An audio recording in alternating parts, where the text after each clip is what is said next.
براءة من الله ورسوله إلى الذين عاهدتم من المشركين فسيحوا في الأرض 4 أشهر واعلموا أنكم غير معجز الله وأن الله مخزي الكافرين وأذان من الله ورسوله إلى الناس يوم الحج الأكبر أن الله بريء من المشركين ورسوله فإن تبتم فهو خير لكم وإن توليتم فاعلموا أنكم غير معجز الله وبشر الذين كفروا بعذاب أليم إلا الذين عاهدتم من المشركين ثم لم ينقصوكم شيئا ولم يظاهروا عليكم أحدا فأتموا إليهم عهدهم إلى مدتهم إن الله يحب المتقين فإذا انسلخ الأشهر الحرم فاقتلوا المشركين حيث وجدتموهم وخذوهم واحصروهم واقعدوا لهم كل مرصد فإن تابوا وأقاموا الصلاة وآتوا الزكاة فخلوا سبيلهم إن الله غفور رحيم وإن أحد من المشركين استجارك فأجره حتى يسمع كلام الله ثم أبلغه مأمنه ذلك بأنهم قوم لا يعلمون كيف يكون للمشركين عهد عند الله وعند رسوله إلا الذين عاهدتم عند المسجد الحرام فما استقاموا لكم فاستقيموا لهم إن الله يحب المتقين كيف وإن يظهروا عليكم لا يرقبوا فيكم إلا ولا ذمة يرضونكم بأفواههم وتأبى قلوبهم وأكثرهم فاسقون اشتروا بآيات الله ثمنا قليلا فصدوا عن سبيله إنهم ساء ما كانوا يعملون لا يرقبون في مؤمن إلا ولا ذمة وأولئك هم المعتدون فإن تابوا وأقاموا الصلاة وآتوا الزكاة فإخوانكم في الدين ونفصل الآيات لقوم يعلمون وإن نكثوا أيمانهم من بعد عهدهم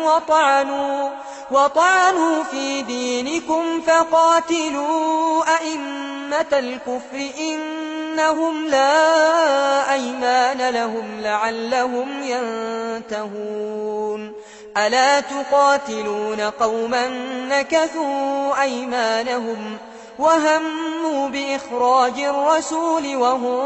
بدؤوكم أول مرة أتخشونهم فالله أحق أن تخشوه إن كنتم مؤمنين قاتلوهم يعذبهم الله بأيديكم ويخزهم وينصركم عليهم ويشف صدور قوم مؤمنين ويذهب غيظ قلوبهم ويتوب الله على من يشاء والله عليم حكيم أم حسبتم أن تتركوا ولما يعلم الله الذين جاهدوا منكم ولم يتخذوا من دون الله ولا رسوله ولا المؤمنين وليجة والله خبير بما تعملون ما كان للمشركين أن يعمروا مساجد الله شاهدين على أنفسهم بالكفر، أولئك حبطت أعمالهم وفي النار هم خالدون. إنما يعمر مساجد الله من آمن بالله واليوم الآخر وأقام الصلاة وآتى الزكاة ولم يخش إلا الله، فعسى أولئك أن يكونوا من المهتدين. أجعلتم سقاية الحاج وعمارة المسجد الحرام كمن آمن بالله واليوم الآخر وجاهد في سبيل الله لا يستوون عند الله، والله لا يهدي القوم الظالمين. الذين آمنوا وهاجروا وجاهدوا في سبيل الله بأموالهم وأنفسهم أعظم درجة عند الله، وأولئك هم الفائزون. يبشرهم ربهم برحمة منه ورضوان وجنات لهم فيها نعيم مقيم خالدين فيها أبدا، إن الله عنده أجر عظيم. يا أيها الذين آمنوا لا تتخذوا آباءكم وإخوانكم أولياء إن استحبوا الكفر على الإيمان، ومن يتولهم منكم فأولئك هم الظالمون. قل إن كان آباؤكم وأبناؤكم وإخوانكم وأزواجكم وعشيرتكم وأموال اقترفتموها وتجارة تخشون كسادها ومساكن ترضونها أحب إليكم من الله ورسوله وجهاد في سبيله فتربصوا حتى يأتي الله بأمره، والله لا يهدي القوم الفاسقين. لقد نصركم الله في مواطن كثيرة ويوم حنين إذ أعجبتكم كثرتكم فلم تغن عنكم شيئا وضاقت عليكم الأرض بما رحبت ثم وليتم مدبرين. ثم أنزل الله سكينته على رسوله وعلى المؤمنين وأنزل جنودا لم تروها وعذب الذين كفروا، وذلك جزاء الكافرين. ثم يتوب الله من بعد ذلك على من يشاء، والله غفور رحيم. يا أيها الذين آمنوا إنما المشركون نجس فلا يقربوا المسجد الحرام بعد عامهم هذا، وإن خفتم عيلة فسوف يغنيكم الله من فضله إن شاء، إن الله عليم حكيم. قاتلوا الذين لا يؤمنون بالله ولا باليوم الآخر ولا يحرمون ما حرم الله ورسوله ولا يدينون دين الحق من الذين أوتوا الكتاب حتى يعطوا الجزية عن يد وهم صاغرون.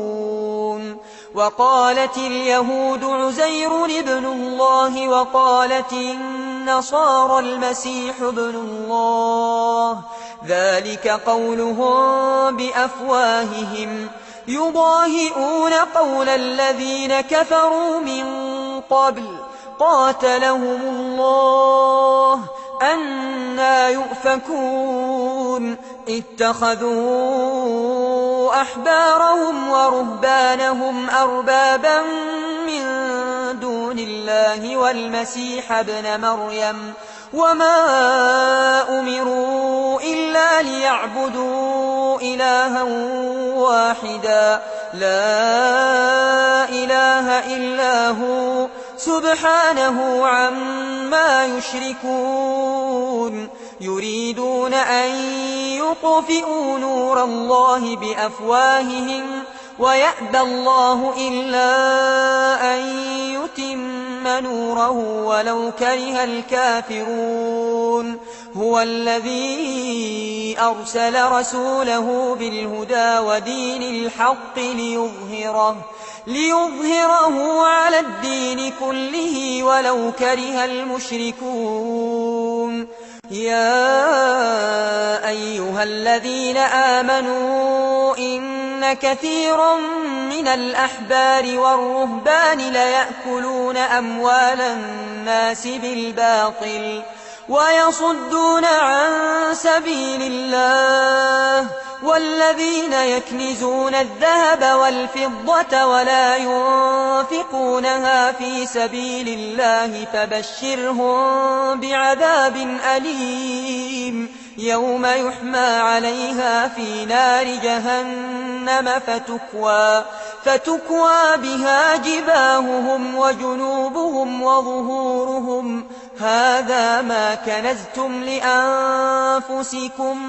فذوقوا ما كنتم تكنزون إن عدة الشهور عند الله 12 شهرا في كتاب الله يوم خلق السماوات والأرض منها 4 حرم ذلك الدين القيم فلا تظلموا فيهن أنفسكم وقاتلوا المشركين كافة كما يقاتلونكم كافة واعلموا أن الله مع المتقين إنما النسيء زيادة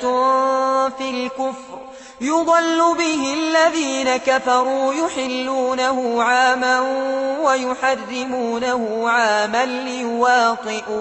ليواطئوا عدة ما حرم الله فيحلوا ما حرم الله زين لهم سوء أعمالهم والله لا يهدي القوم الكافرين يا أيها الذين آمنوا ما لكم إذا قيل لكم انفروا في سبيل الله اثاقلتم إلى الأرض أرضيتم بالحياة الدنيا من الآخرة فما متاع الحياة الدنيا في الآخرة إلا قليل إلا تنفروا يعذبكم عذابا أليما ويستبدل قوما غيركم ولا تضروه شيئا والله على كل شيء قدير إلا تنصروه فقد نصره الله إذ أخرجه الذين كفروا ثاني اثنين إذ هما في الغار إذ يقول لصاحبه لا تحزن إن الله معنا فأنزل الله سكينته عليه وأيده بجنود لم تروها وجعل كلمة الذين كفروا السفلى وكلمة الله هي العليا والله عزيز حكيم انفروا خفافا وثقالا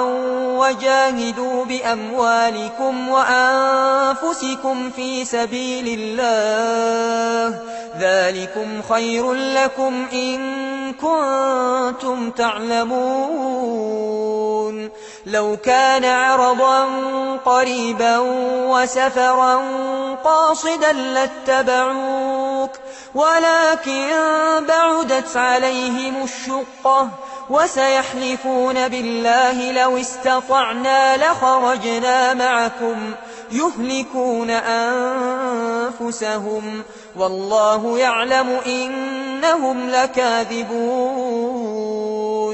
عفى الله عنك لم أذنت لهم حتى يتبين لك الذين صدقوا وتعلم الكاذبين لا يستأذنك الذين يؤمنون بالله واليوم الآخر أن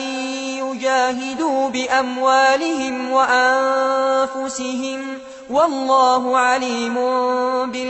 بالمتقين إنما يستأذنك الذين لا يؤمنون بالله واليوم الآخر وارتابت قلوبهم فهم في ريبهم يترددون ولو أرادوا الخروج لأعدوا له عدة ولكن كره الله بعاثهم فثبطهم وقيل اقعدوا مع القاعدين لو خرجوا فيكم ما زادوكم إلا خبالا ولأوضعوا خلالكم يبغونكم الفتنة وفيكم سماعون لهم والله عليم بالظالمين لقد ابتغوا الفتنة من قبل وقلبوا لك الأمور حتى جاء الحق وظهر أمر الله وهم كارهون ومنهم من يقول ائذن لي ولا تفتني ألا في الفتنة سقطوا وإن جهنم لمحيطة بالكافرين إن تصبك حسنة تسؤهم وإن تصبك مصيبة يقولوا قد أخذنا أمرنا من قبل ويتولوا وهم فرحون قل لن يصيبنا إلا ما كتب الله لنا هو مولانا وعلى الله فليتوكل المؤمنون قل هل تربصون بنا إلا إحدى الحسنيين ونحن نتربص بكم أن يصيبكم الله بعذاب من عنده أو بأيدينا فتربصوا إنا معكم متربصون قل أنفقوا طوعا أو كرها لن يتقبل منكم إنكم كنتم قوما فاسقين وما منعهم أن تقبل منهم نفقاتهم إلا أنهم كفروا بالله وبرسوله ولا يأتون الصلاة إلا وهم كسالى ولا ينفقون إلا وهم كارهون فلا تعجبك أموالهم ولا أولادهم إنما يريد الله ليعذبهم بها في الحياة الدنيا وتزهق أنفسهم وهم كافرون ويحلفون بالله إنهم لمنكم وما هم منكم ولكنهم قوم يفرقون لو يجدون ملجأ أو مغارات أو مدخلا لولوا إليه وهم يجمحون ومنهم من يلمزك في الصدقات فإن أعطوا منها رضوا وإن لم يعطوا منها إذا هم يسخطون ولو أنهم رضوا ما آتاهم الله ورسوله وقالوا حسبنا الله سيؤتينا الله من فضله ورسوله إنا إلى الله راغبون إنما الصدقات للفقراء والمساكين والعاملين عليها والمؤلفة قلوبهم وفي الرقاب والغارمين وفي سبيل الله وابن السبيل فريضة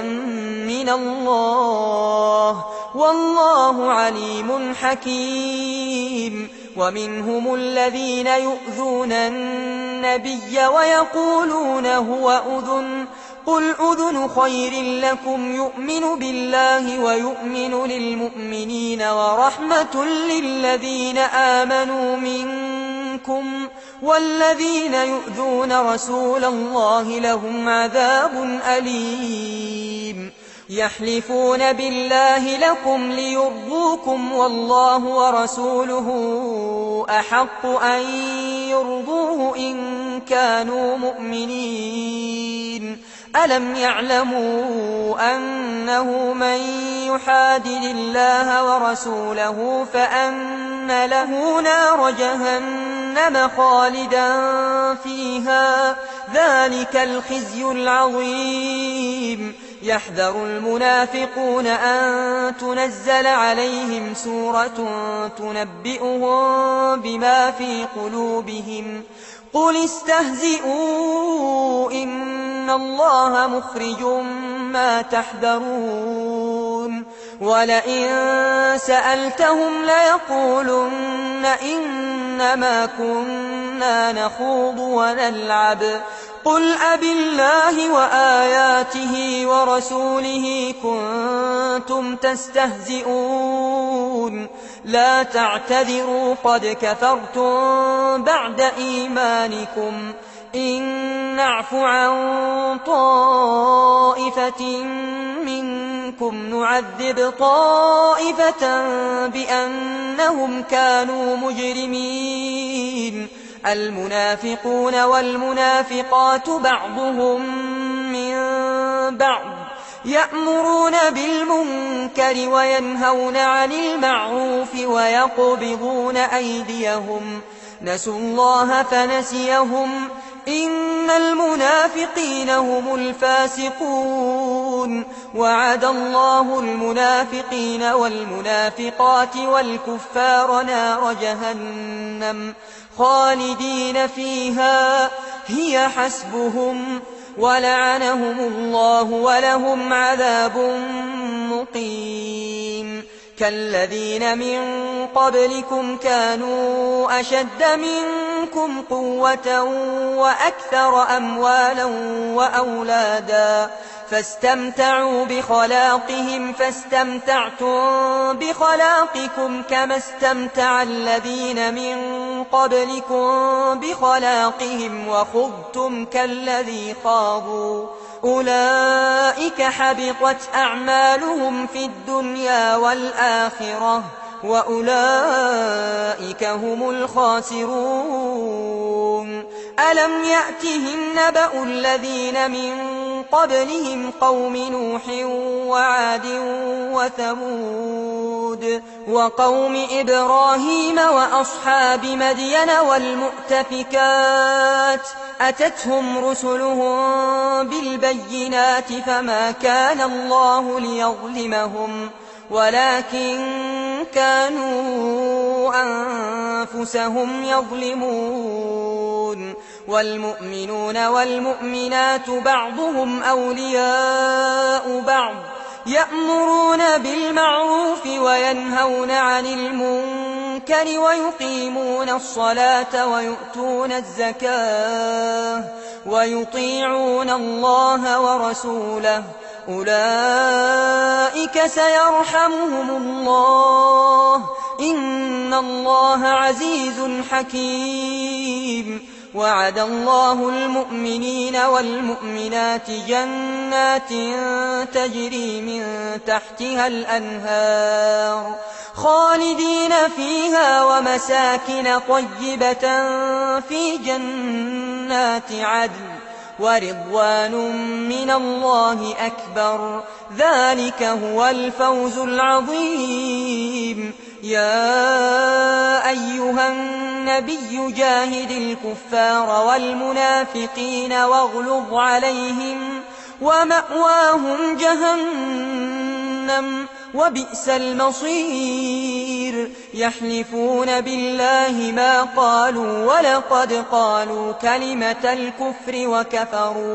وكفروا بعد إسلامهم وهموا بما لم ينالوا وما نقموا إلا أن أغناهم الله ورسوله من فضله فإن يتوبوا يك خيرا لهم وإن يتولوا يعذبهم الله عذابا أليما في الدنيا والآخرة وما لهم في الأرض من ولي ولا نصير ومنهم من عاهد الله لئن آتانا من فضله لنصدقن ولنكونن من الصالحين فلما آتاهم من فضله بخلوا به وتولوا وهم معرضون فأعقبهم نفاقا في قلوبهم إلى يوم يلقونه بما أخلفوا الله ما وعدوه وبما كانوا يكذبون ألم يعلموا أن الله يعلم سرهم ونجواهم وأن الله علام الغيوب الذين يلمزون المطوعين من المؤمنين في الصدقات والذين لا يجدون إلا جهدهم فيسخرون منهم سخر الله منهم ولهم عذاب أليم استغفر لهم أو لا تستغفر لهم إن تستغفر لهم 70 مرة فلن يغفر الله لهم ذلك بأنهم كفروا بالله ورسوله والله لا يهدي القوم الفاسقين فرح المخلفون بمقعدهم خلاف رسول الله وكرهوا أن يجاهدوا بأموالهم وأنفسهم في سبيل الله وقالوا لا تنفروا في الحر قل نار جهنم أشد حرا لو كانوا يفقهون فليضحكوا قليلا وليبكوا كثيرا جزاء بما كانوا يكسبون فإن رجعك الله إلى طائفة منهم فاستأذنوك للخروج فقل لن تخرجوا معي أبدا ولن تقاتلوا معي عدوا إنكم رضيتم بالقعود أول مرة فاقعدوا مع الخالفين ولا تصل على أحد منهم مات أبدا ولا تقم على قبره إنهم كفروا بالله ورسوله وماتوا وهم فاسقون ولا تعجبك أموالهم وأولادهم إنما يريد الله أن يعذبهم بها في الدنيا وتزهق أنفسهم وهم كافرون وإذا أنزلت سورة أن آمنوا بالله وجاهدوا مع رسوله استأذنك أولو الطول منهم وقالوا ذرنا نكن مع القاعدين رضوا بأن يكونوا مع الخوالف وطبع على قلوبهم فهم لا يفقهون لكن الرسول والذين آمنوا معه جاهدوا بأموالهم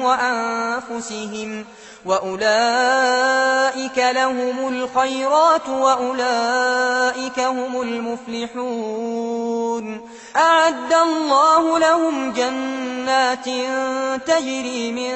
تحتها الأنهار خالدين فيها، ذلك الفوز العظيم. وجاء المعذرون من الأعراب ليؤذن لهم، وقعد الذين كذبوا الله ورسوله، سيصيب الذين كفروا منهم عذاب أليم. ليس على الضعفاء ولا على المرضى ولا على الذين لا يجدون ما ينفقون حرج إذا نصحوا لله ورسوله، ما على المحسنين من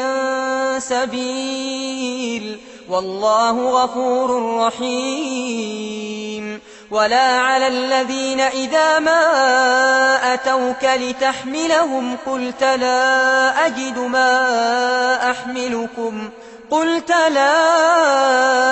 أجد ما أحملكم عليه تولوا وأعينهم تفيض من الدمع حزنا ألا يجدوا ما ينفقون. إنما السبيل على الذين يستأذنونك وهم أغنياء رضوا بأن يكونوا مع الخوالف وطبع الله على قلوبهم فهم لا يعلمون.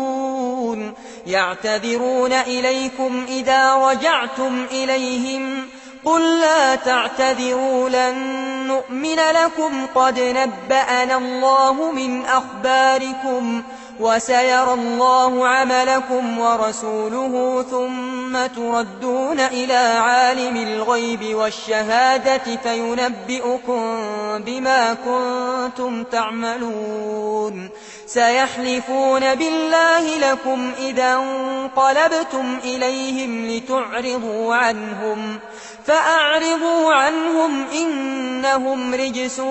ومأواهم جهنم جزاء بما كانوا يكسبون. يحلفون لكم لترضوا عنهم فإن ترضوا عنهم فإن الله لا يرضى عن القوم الفاسقين. الأعراب أشد كفرا ونفاقا وأجدر ألا يعلموا حدود ما أنزل الله على رسوله والله عليم حكيم. ومن الأعراب من يتخذ ما ينفق مغرما ويتربص بكم الدوائر عليهم دائرة السوء والله سميع عليم. ومن الأعراب من يؤمن بالله واليوم الآخر ويتخذ ما ينفق قربات عند الله وصلوات الرسول ألا إنها قربة لهم سيدخلهم الله في رحمته إن الله غفور رحيم. والسابقون الأولون من المهاجرين والأنصار والذين اتبعوهم بإحسان رضي الله عنهم ورضوا عنه وأعد لهم جنات تجري تحتها الأنهار خالدين فيها أبدا ذلك الفوز العظيم. وممن حولكم من الأعراب منافقون ومن أهل المدينة مردوا على النفاق لا تعلمهم نحن نعلمهم سنعذبهم مرتين ثم يردون إلى عذاب عظيم. وآخرون اعترفوا بذنوبهم خلقوا عملا صالحا وآخر سيئا عسى الله أن يتوب عليهم إن الله غفور رحيم. خذ من أموالهم صدقة تطهرهم وتزكيهم بها وصل عليهم إن صلاتك سكن لهم والله سميع عليم ألم يعلموا أن الله هو يقبل التوبة عن عباده ويأخذ الصدقات وأن الله هو التواب الرحيم وقل اعملوا فسيرى الله عملكم ورسوله والمؤمنون وستردون إلى عالم الغيب والشهادة فينبئكم بما كنتم تعملون وآخرون مرجون لأمر الله إما يعذبهم وإما يتوب عليهم والله عليم حكيم والذين اتخذوا مسجدا ضرارا وكفرا وتفريقا بين المؤمنين وإرصادا لمن حارب الله ورسوله من قبل وليحلفن إن أردنا إلا الحسنى والله يشهد إنهم لكاذبون لا تقم فيه أبدا لمسجد أسس على التقوى من أول يوم أحق أن تقوم فيه رجال يحبون أن يتطهروا والله يحب المطهرين أفمن أسس بنيانه على تقوى من الله ورضوان خير أم من أسس بنيانه على شفا جرف فانهار به في نار جهنم والله لا يهدي القوم الظالمين لا يزال بنيانهم الذي بنوا ريبة في قلوبهم إلا أن تقطع قلوبهم والله عليم حكيم إن الله اشترى من المؤمنين أنفسهم وأموالهم بأن لهم الجنة يقاتلون في سبيل الله فيقتلون ويقتلون وعدا عليه حقا في التوراة والإنجيل والقرآن ومن أوفى بعهده من الله فاستبشروا ببيعكم الذي بايعتم به وذلك هو الفوز العظيم التائبون العابدون الحامدون السائحون الراكعون الساجدون الآمرون بالمعروف والناهون عن المنكر والحافظون لحدود الله وبشر المؤمنين ما كان للنبي والذين آمنوا أن يستغفروا للمشركين ولو كانوا أولي قربى من بعد ما تبين لهم أنهم أصحاب الجحيم وما كان استغفار إبراهيم لأبيه إلا عن موعدة وعدها إياه فلما تبين له أنه عدو لله تبرأ منه إن إبراهيم لأواه حليم وما كان الله ليضل قوما بعد إذ هداهم حتى يبين لهم ما يتقون إن الله بكل شيء عليم إن الله له ملك السماوات والأرض يحيي ويميت وما لكم من دون الله من ولي ولا نصير لقد تاب الله على النبي والمهاجرين والأنصار الذين اتبعوه في ساعة العسرة من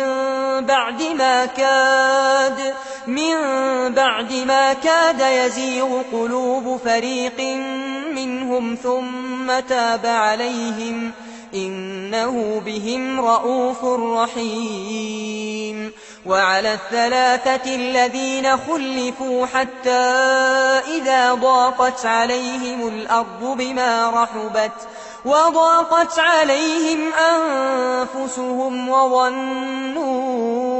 أن لا ملجأ من الله إلا إليه ثم تاب عليهم ليتوبوا إن الله هو التواب الرحيم. يا أيها الذين آمنوا اتقوا الله وكونوا مع الصادقين.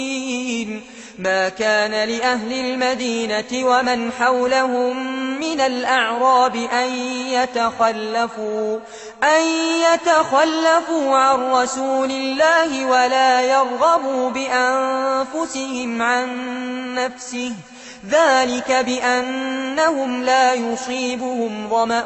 ولا نصب ولا مخمصة في سبيل الله ولا يطؤون موطئا يغيظ الكفار ولا ينالون من عدو نيلا إلا كتب لهم به عمل صالح إن الله لا يضيع أجر المحسنين. ولا ينفقون نفقة صغيرة ولا كبيرة ولا يقطعون واديا إلا كتب لهم ليجزيهم الله أحسن ما كانوا يعملون. وما كان المؤمنون لينفروا كافة فلولا نفر من كل فرقة منهم طائفة ليتفقهوا في الدين ولينذروا قومهم إذا رجعوا إليهم لعلهم يحذرون. يا أيها الذين آمنوا قاتلوا الذين يلونكم من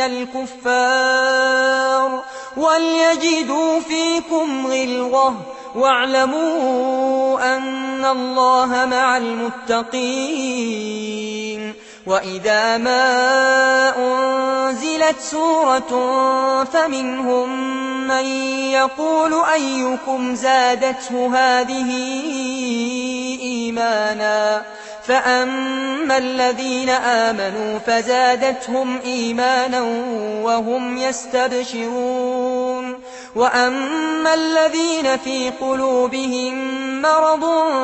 فزادتهم رجسا إلى رجسهم وماتوا وهم كافرون. أولا يرون أنهم يفتنون في كل عام مرة أو مرتين ثم لا يتوبون ولا هم يذكرون. وإذا ما أنزلت سورة نظر بعضهم إلى بعض هل يراكم من أحد ثم انصرفوا صرف الله قلوبهم بأنهم قوم لا يفقهون. لقد جاءكم رسول من أنفسكم عزيز عليه ما عنتم حريص عليكم بالمؤمنين رءوف رحيم. فإن تولوا فقل حسبي الله لا إله إلا هو عليه توكلت وهو رب العرش العظيم.